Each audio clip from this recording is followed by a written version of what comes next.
The Federal Maritime Commission launched an investigation into global maritime choke points. Through this investigation, they're going to be looking at all of the different areas around the world that they've identified and whether there's any unfavorable conditions to shipping. If there are, the FMC has some pretty significant remedies available to them to correct the unfavorable shipping conditions. Stick around, we're going to talk about that today. Hi, welcome to By Land and by Sea, an attorney breaking down the week in supply chain, presented by the Maritime Professor. Me, I'm Lauren Began, founder of the Maritime Professor and Squall Strategies. I'm your favorite maritime attorney. Join me every week as we walk through both ocean transport and surface transport topics in the wild world of supply chain. As always, the guidance here is general and for educational purposes only. It should not be construed to be legal advice, and there is no attorney-client privilege created by this video or this podcast. If you need an attorney, contact an attorney. So before we get into the discussion of the day, let's go through my top 3 stories of the week.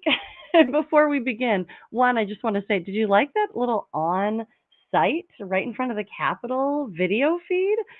Playing around a little bit with some video editing. But also, before we begin, I wanted to say truly a heartfelt thank you to FMC Commissioner Rebecca Dye for joining our broadcast last week. If you missed that episode, be sure to go check it out. We talked about some really cool behind-the-scenes type stuff of the supply chain innovation teams, her fact findings of fact finding 28 and 29, the rationale for the incentive principle. We really did. It was a wonderful casual conversation, and there was some really interesting information just behind the scenes, right? Like her experience going through those things. It's a must listen. Go take a check of that. All right, let's get into it. Story number 1. We haven't really had a chance to talk about it yet.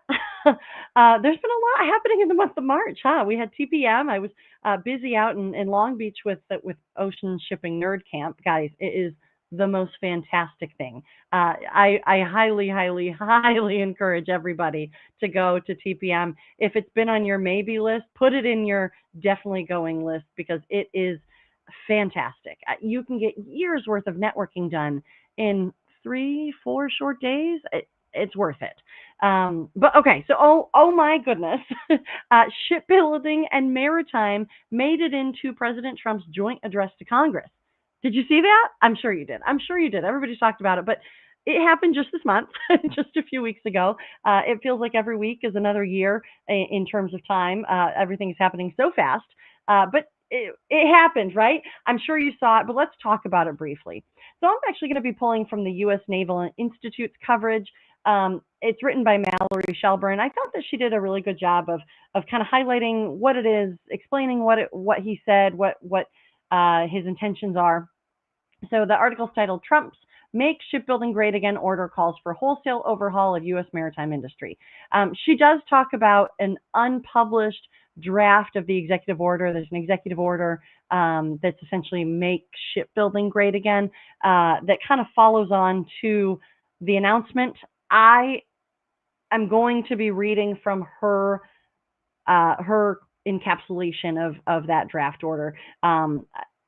Admittedly, I also have a draft order. I've heard that it hasn't changed much, but I only pull from public information when I report out on By Land and by Sea. So this is public information that I am pulling from the U.S. Naval Institute.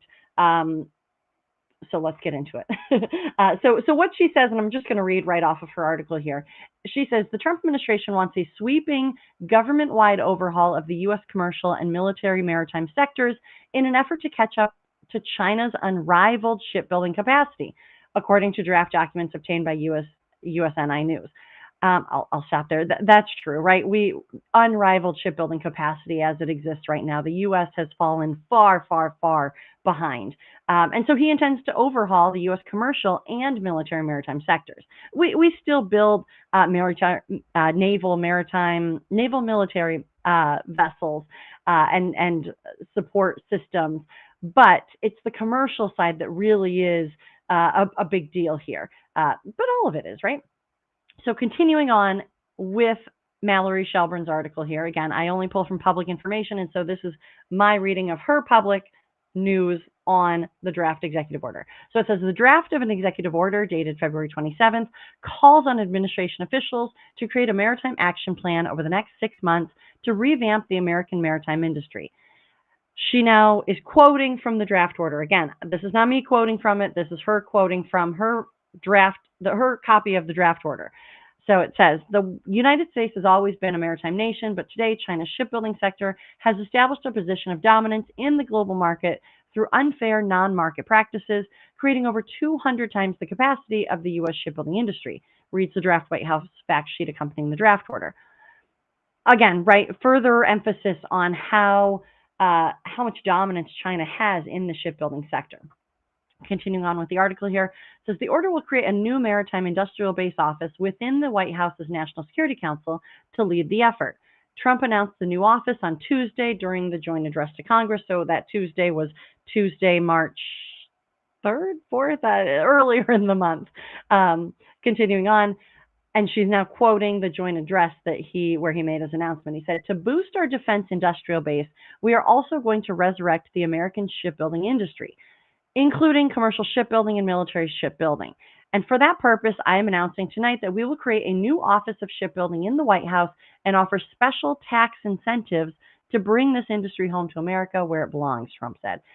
I can imagine, I mean, if you listened out your window real close, you could probably hear every maritime person, whether they had anything to do with shipbuilding or not, every maritime person across America go, oh, what? and kind of with resounding applause afterwards, right? We often joke, Sal Mercogliano and I, that this is the most maritime that I think this industry has ever seen. We are so maritime focused right now, and you know, we thought it was a big deal when maritime generally found even a little smidge, the supply chain found a little smidge in the joint address to Congress, the State of the Nation, State of the Union address from former President Biden, where he talked about foreign ocean carriers and bopping them in the nose. Admittedly, it was not exactly accurate. It was more of it felt like maybe a political statement than it did rooted in reality. For reasons we've talked about when he said that way back when. But at the same time, it made it into the State of the Union at the time. Now, not only is it not necessarily inaccurate, this is exciting, right? This is exciting. This is shipbuilding in the White House and offering special tax incentives. I think how this happens is where the work begins now, right? The work, I'm sure, has already begun. Well, it's been years and years and years, but now we have this end goal, and we're all, as an industry, excited and pushing forward toward it. So I don't know. This was an exciting time. And then, you know, here's what happened. This happened during TPM. The very next day, everybody walked into the conference and saying, oh my gosh, did you hear that? Did you hear? We're going to have shipbuilding in the U.S. again.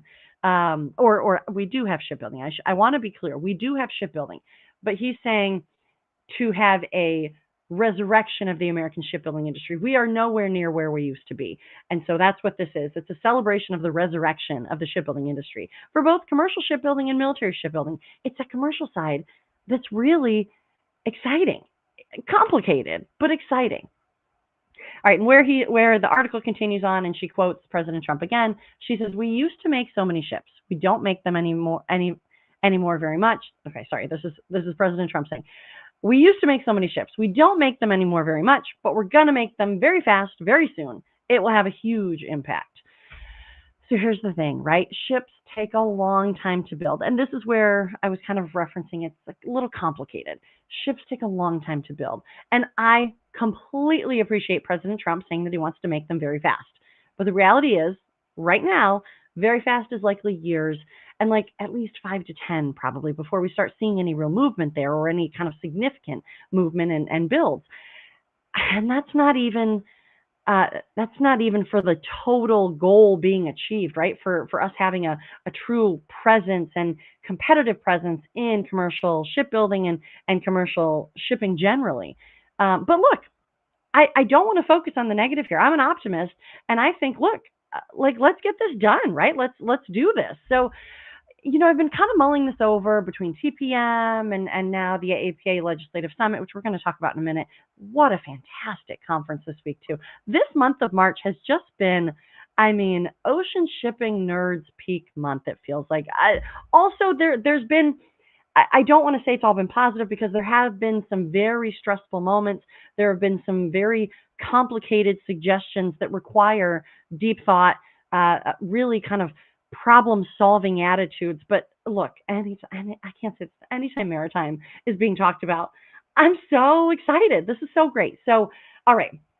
So being that I'm a kind of get things done kind of person, I've been mulling this about like how do we get there? How do we get ships going? How do we focus on the shipbuilding? And I love that one, he sets the intention of focusing on shipbuilding, right? Military and commercial.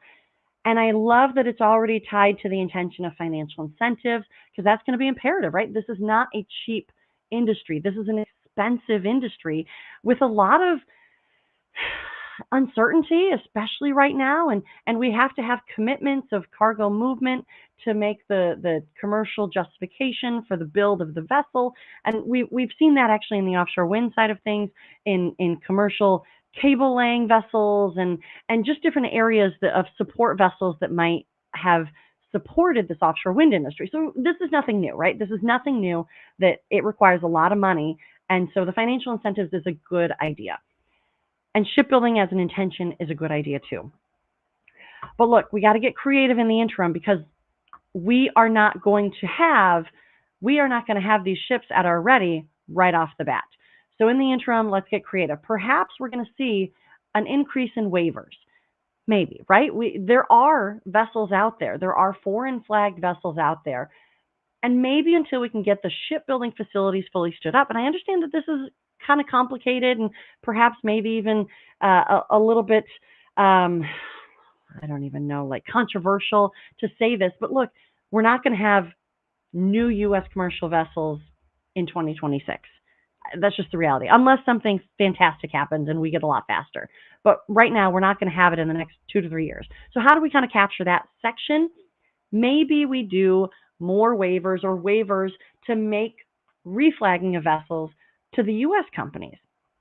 So while they might not be U.S. built ships right now, they could potentially be U.S. flags, right? And then that would step in the direction of achieving the ultimate goal of having a larger U.S. flag fleet and therefore kind of having the baseline so you get maybe a commitment of the cargo from a commercial viability standpoint, or at least you start building the momentum and the baseline there. And again, these are just ideas that have been ruminating in my head over the past month. And so, who knows where they might go, but I have a microphone. I have this podcast. I thought maybe I might share them just because I've been exposed to all these different things and panels and public news reports and everything. It just all is. Here's some random ideas that I have. Also, I think simultaneously, so perhaps maybe this waiver idea might start us out. Maybe we start looking, and again, potentially controversial, but let's just put all the ideas out there. Potentially there might be an opportunity for an increased coastwide barge service. And look, we're pretty fast at building tug and barges in the United States, and it's a much faster process than a full vessel. And it's an area of the industry that could actually maybe absorb an increase in use. So meaning they have capacity for this if they were to do coastwide trade. Look, and I don't want to suggest that in any way we take away from our drayage providers because they are a key piece, right? This is a supply chain ecosystem. And similarly for our rail operations, this has to be an and, not an or, right? This has to be an inclusion of additional ideas so that we can tackle the larger goal in kind of 1,000 different little good ideas all coming together. I'm just thinking if we're going to increase our cargo movement, and that seems to be in line with this goal and certainly in line with cargo projections generally, I mean, not taking into account some of the pessimistic cargo projections of slowed cargo movements and slower numbers for cargo trade and all of that go along with the trade tariffs. We're not talking about trade tariffs today. We're talking about, let's just throw some ideas out there on how we can maybe reach this end goal of U.S. being a competitive player in ocean shipping. I don't know, maybe, right? Maybe there is something here that you could do coastwide barge trade. Um, and if we, something to think about.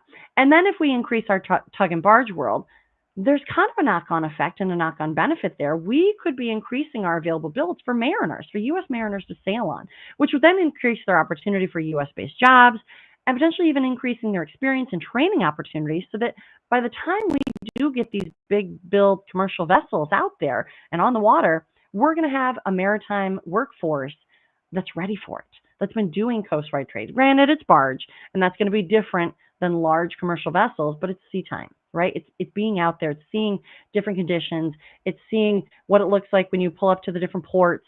There's some benefits there. All right, stay with me here, right? These are all just hypotheticals. We're all just kind of throwing things out there, seeing just random ideas. But while we're doing this, right? So we have the barge, we have the increased availability for experience for the mariners. We have the financial incentives that have already been suggested, potentially the waivers, right? I don't know. But look, one thing that was in the Ships for America Act, this is that Kelly Waltz bill. We covered it in a previous episode when it was first released. Go check that out, the old episode on that if you want to learn more about the Ships for America Act. But another thing that was in that Ships for America Act was an intention to have increased research and development for tech on board vessels and just kind of an increased R&D for tech generally for vessels so we can make the coolest ships. We're not just going to make ships. Maybe we could make the coolest ships. And people want the ships because they're just super cool. And so when I start to think about that, I kind of think about, okay, so perhaps maybe there's like if a commercial vessel is like an F-150, a Ford F-150, reliable, great design, always going to be a sought after, kind of gets done what you need to get done. But maybe there is an opportunity for like something kind of cool and fancy and fun. And then it gets me thinking, right? Elon's been in the news a lot. He makes ships. He makes spaceships. He makes ships. Spaceships go up, right? SpaceX makes spaceships that go up. What if that spaceship was laid on its side and it was floated? And granted, right, that's obviously not, you're not going to float a spaceship on its side and call it a commercial vessel. But maybe there's something there, right? It's being said that these SpaceX ships can be generated, built so much faster than kind of conventional thought that maybe we could have, and I don't know, right? I mean, maybe it's Elon, maybe it's a scientist, maybe it's just this intention of conventional thinking being thrown out, and all of a sudden we might, as the United States, have a Cybertruck of ocean shipping. Again, right, kind of the parallel. The F-150 is the traditional model. It's the commercial vessel going ocean-borne transit. Maybe there's a Cybertruck that could look different. It could be, remember when ONE came out with their pink ships? They literally, if you've never seen an actual ocean-going vessel from ONE, from One, they are bright pink ships. I mean, they are so cool, and that's just a paint change. What if we actually were able to create just a really cool-looking commercial ocean-going vessel? I mean, it would have to carry cargo or bulk or something. I don't know, but it's worth kind of ruminating on this idea. The other thing is, it doesn't even have to be that cool. It doesn't even have to be like a flashy new look.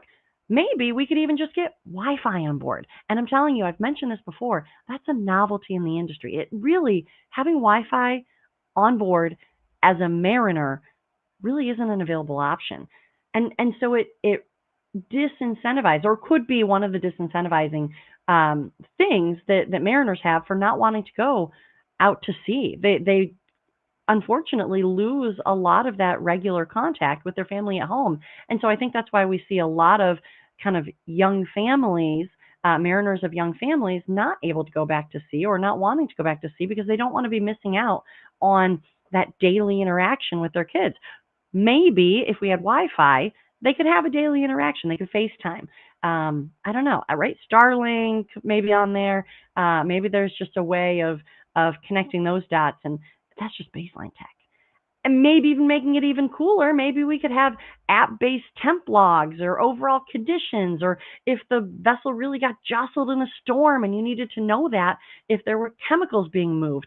Uh, Maybe if we Wi-Fi enable these vessels through U.S. built ships, like really cool U.S. built ships that have this tech on it, that could probably be something that, I don't know, probably like an upcharge for the company who's sailing it, but it's available. And maybe it's like app based and it's direct, the same way that you might get the weather where you are, you could get the weather on the vessel. I don't know, right? These are just ways that vessels could be cool. And maybe it's make shipbuilding great again, but maybe it's make vessels cool again, or just cool for the first time. They are cool. I love them. Just some thoughts, right? Just some thoughts from all the different things that have been happening, and this new intention for shipbuilding. I mean, why not break the conventional mold of thinking? There's a lot of efficiencies that are kind of from the design, not changing much, right? If it's not broke, don't fix it. Or if it ain't broke, don't fix it. What? Maybe we should fix it, even if it's not broke. Maybe we should just have another non-conventional thinking to create something just really cool. All right, off my soapbox. Just some thoughts. Like I said, just some thoughts that I want to throw out there in the world. All right, story number two. That's only the first story. Story number two. This week, the port world came together in Washington, D.C. to participate in the American Association of Port Authorities Legislative Summit. This is the AAPA's Legislative Summit. This year's summit was just really cool. It was probably the largest to date.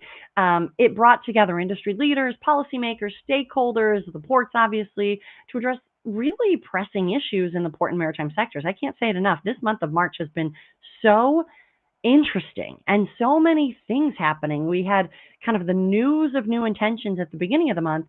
This summit felt like it was the second step. The first step was, okay, make the intention of the goal. The second step, it felt like, was this conference right in the middle of it, having those let's roll up our sleeves moments of, well, how do we figure all this out? And it's ports, right? But it's still infrastructure in the maritime industry, and that's also a key piece.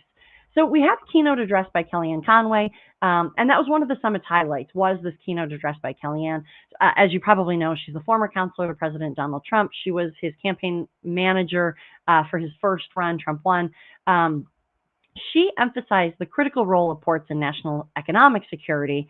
And it was important that she did that because that's something that I've kind of been saying over and over again on here, is that I'm seeing a theme of maritime security as national security. We saw that with Mike Waltz of the Kelly Waltz bill, former congressman, being elevated to national security advisor under the Trump administration. That was one of the first appointments way back when.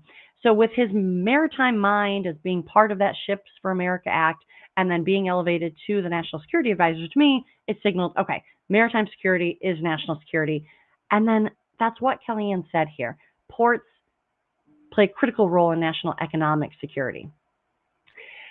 She highlighted how port infrastructure underpins trade and commerce. She also discussed the importance of strategic communication between the government and private sectors to really bolster the maritime industry's resilience against global challenges. And of course, the emphasis there is, okay, so we want a collective voice, maritime industry's resilience against global challenges and all the different wild things that are happening out there.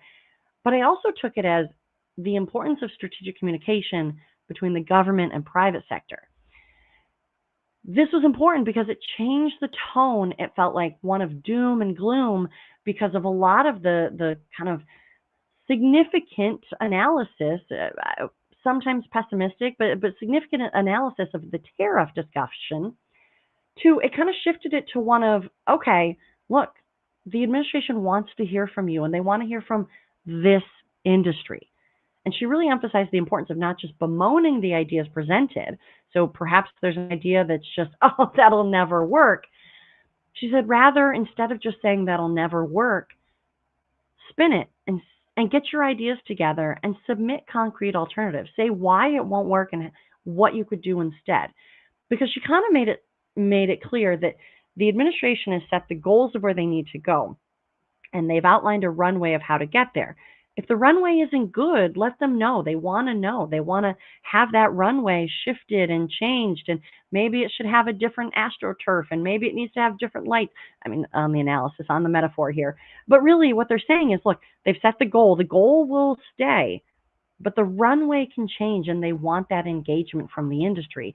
And especially in maritime and shipbuilding and maritime infrastructure, it's a high enough issue that it made it into this joint address to Congress, which reinforces that this is a major issue for this administration, which is wild, which is awesome, but wild. Look, it's important. I think I've said that quite often too. It's important to take a step back when some of these big ideas come out and not to be distracted by the chaos, right? Find the opportunities within the chaos. Don't be too distracted by the doom. Find a way to make it not so doom filled, if that makes sense. And that was kind of it was a similar thing that I believe Kellyanne Conway was saying in her remarks, because the doom is eliminated because there's an opportunity for continued discussion. And that's great. Roll up your sleeves and get going, maritime industry, because they're saying there's a door. There's a door. We'd like you to walk through. We'd like to have this conversation. Please come see us. But only walk through that door if you're going to be concrete in your solutions and not necessarily just tell us what we're doing wrong. It's important to point out things that don't work, but come with the concrete solutions is what I took from that. So the rest of the summit was great. There were some really insightful panel discussions. There was a tariffs or taxes panel, which was right after Kellyanne Conway's remarks. So it was actually kind of well-timed because we went from Conway's tariffs, Conway kind of branding the tariffs as the rebalancing of trade and potentially being used for leverage points, whereas the perhaps industry and shippers' perspective of tariffs being potentially taxes and having a disruptive effect on trade flows and increased cost to consumers. So that was a nice balance of conversation. There's also a panel on infrastructure development, discussion centered on the urgent need for modernizing port infrastructure to accommodate larger vessels and increasing cargo volumes. And the panelists really advocated for public-private partnerships as a means to fund and expedite these critical infrastructure projects. And again, there were calls to find opportunities in the chaos and to find ways of helping to benefit the overall maritime industry. So the 2025 AAPA Legislative Summit underscored the pivotal role ports play in the global economy and the continuous efforts required to address challenges.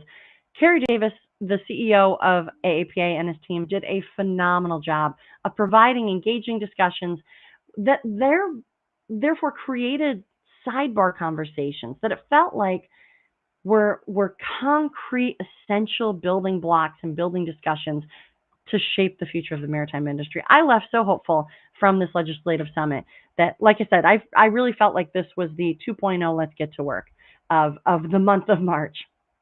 Story number 3, and I apologize, we are running so late on these stories, but we're going to keep it moving. We're going to go quick here. Story number 3, last week the FMC launched a fact-finding investigation to examine whether transit constraints at some of the world's most critical shipping passages were creating unfair or unfavorable conditions for U.S. trade. These constraints can arise from foreign government regulations, vessel operator practices, or other external factors impacting global shipping efficiency. This investigation is undertaken by the FMC and by the authority granted to the FMC by Congress in the Foreign Shipping Practices Act and Section 19 of the Merchant Marine Act. They have some significant remedies available, and so with that, let's get right into it. Let's get into the meat and potatoes of the day. We're going to be diving into this global maritime choke points investigation. We didn't talk about this specifically, but a few weeks ago, I said that the FMC was the backup quarterback I did a whole episode, a backup quarterback to the Panama Canal discussion, where we were talking about the neutrality agreement. And I said, everybody who listens, there are these authorities that the FMC has that makes them the backup quarterback and very important to this Panama Canal discussion. What I didn't see coming was all of the other choke points that got included. And at first I thought, okay, well, maybe this is still a Panama Canal discussion and these are just kind of additional areas, but really the focus remains on Panama. I'm telling you, I don't think that's true. I think each one, the more that I've dove the more that I've dove into each one of these choke points and identified choke points, the more that I've seen that they stand alone on things that are worthy of an investigation. And I shouldn't say this is not a presumption of guilt. This is not a presumption of intention for unfavorable shipping conditions. Chairman Sola did a presentation or did a address to the AAPA Legislative Summit, right? Again, perfectly timed. This week he gave the presentation. Last week was the release of this investigation. And in that, he talked about this being an investigation of areas of the world that probably just needed a good look. So, all right, the major development, what is it? The FMC investigation into transit constraints at key international maritime choke points. The investigation is all about, it's essentially a fact-finding investigation to examine whether transit constraints at some of the world's most critical shipping passages are creating unfair or unfavorable conditions for U.S. trade. These constraints can arise from, like we said earlier, a litany of different things, including foreign government regulations, vessel operator practices, and really other external factors not listed. Anything that might impact global shipping efficiency. And so the areas that are under review, these are high traffic maritime choke points, and they each present unique challenges. So I'm going to go through each one of them with kind of a little briefer, I guess, a little sentence on what each one of them, a little overview. So the English Channel was included. And at first I was like, the English Channel? So it's a narrow, congested passage with heavy traffic.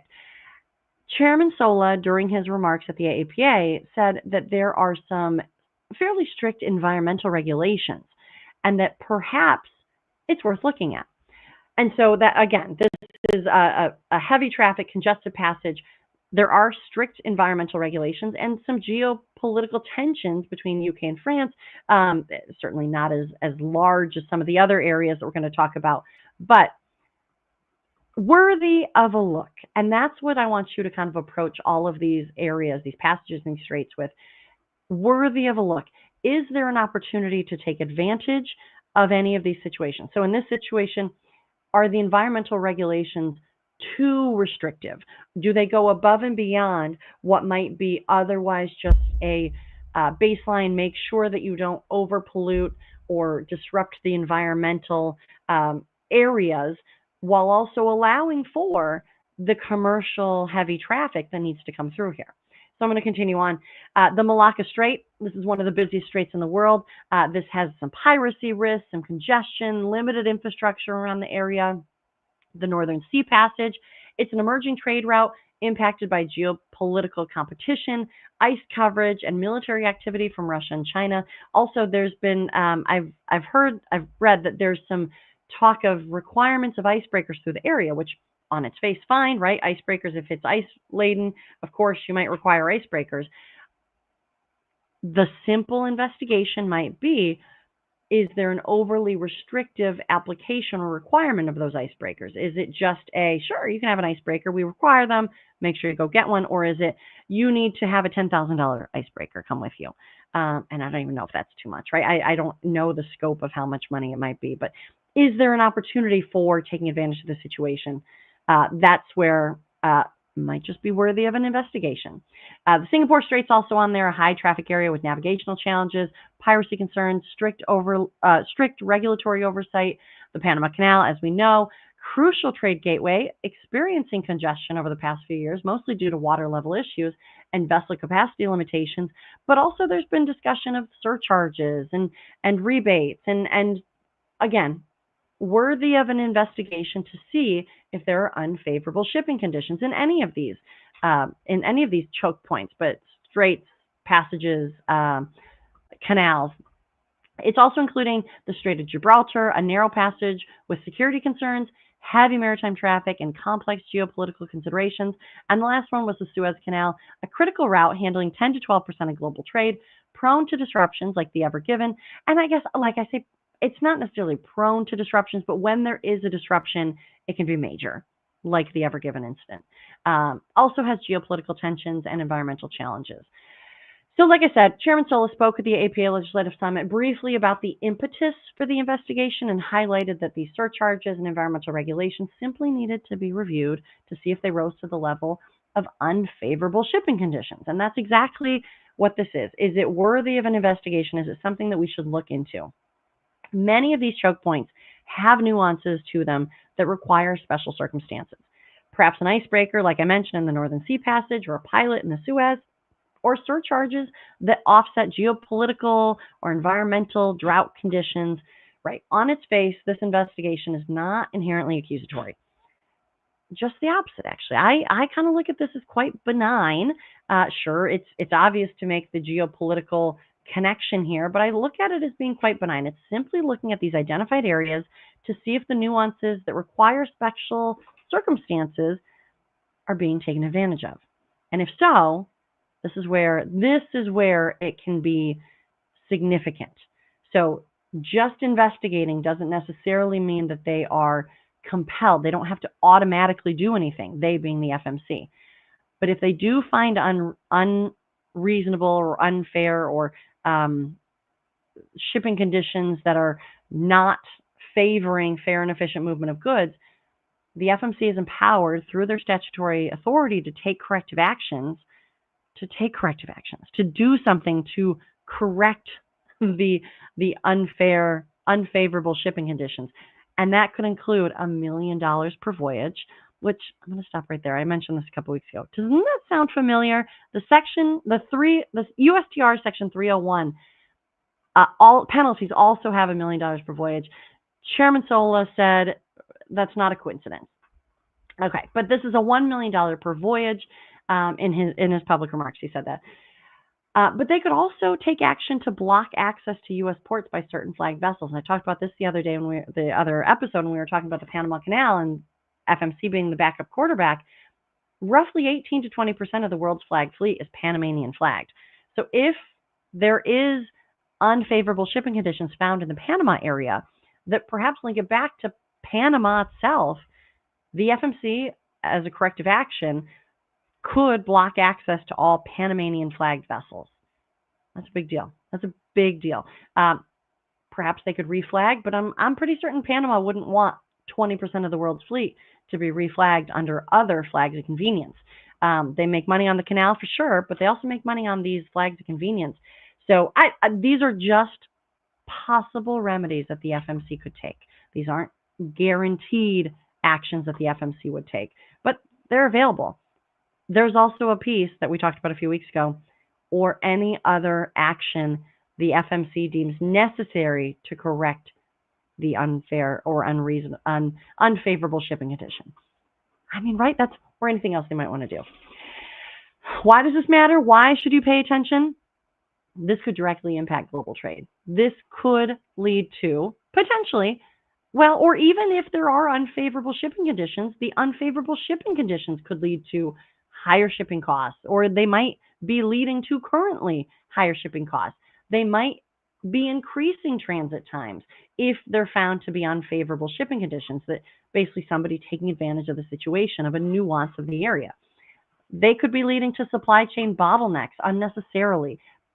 Should the unfavorable shipping conditions change, maybe those bottlenecks wouldn't be there. And it could potentially lead to these regulatory actions, these different things that the FMC could do to correct the action. The FMC is looking for public input here. This is going to be open until May 14th. It's open for 60 days. And so here's my call to action to you. I do this every time the FMC opens for comments. This is your opportunity to have a conversation with the FMC. Put your thoughts together, put it into some comments. Maybe start working with a global ocean shipping expert or an attorney or somebody in the industry to make sure that your comments make sense and they go along with what you're trying to do here, seek legal advice on this, because this is going to be important to be part of this conversation. This is the opportunity to be part of this conversation. They're requesting from industry professionals, shipping companies, trade organizations, and really any stakeholder in the supply chain. They want to hear from you. They have 6 outlined questions that they would like addressed, but you don't have to stop there. If you have something really pertinent to this conversation, it's going to be important to get your thoughts into a comment, submit it to the FMC, make it part of the docket here. This is, I can only imagine, likely to have maybe an in-person hearing as well, but this is the time. This is huge. Even if you don't hear it talked about a lot yet, this is huge. You need to pay attention to this. You need to know what's going on here, because this will become a larger issue. Even if they don't find full unfavorable shipping conditions, there's at least a few questionable areas that there will likely be something that happens here. So potential for major implications is high here. Pay attention. If you're in the industry, this is your chance to have a voice. And look, if you want to learn more about this, like I said, I've been working on new live webinars. We're going to be having a live webinar. The Maritime Professor is hosting a live webinar on this with a live Q&A, non-legal advice, but a live Q&A on March 27th at 1 p.m. U.S. Eastern Time. If you're interested in learning more about the investigation, we're going to deep dive it a little bit more so that you can really understand. And if you have questions about the investigation, again, non-legal, of course, register, join us. We'd love to have you there. We're really going to, if you've been meaning to take some time to look into this, let me do the work for you. Come join our live webinar. So that's it again. That's it again for this week. Keep it here for all the updates on what you need to know about the global supply chain. And as always, the guidance here is general and for educational purposes only. It should not be construed to be legal advice directly related to your matter. If you need an attorney, contact an attorney. But if you have specific legal questions, feel free to reach out to me at my legal company, Squall Strategies. Otherwise, for the non-legal questions, the e-learning and general industry information and insights, the corporate trainings, come find me at the Maritime Professor. If you like these videos, let me know. Comment, like, and share. If you want to listen to these episodes on demand, or if you missed any previous episodes, like the Commissioner Dye conversation, check out the podcast By Land and By Sea. And if you prefer to see the video, they live on my YouTube page, By Land and By Sea, presented by the Maritime Professor. While you're at it, check out the website, maritimeprofessor.com. Got a couple live webinars happening soon. Join us for the Global Maritime Chokepoints webinar. So until next week, this is Lauren Beegan, the Maritime Professor, and you've just listened to By Land and By Sea. See you next time.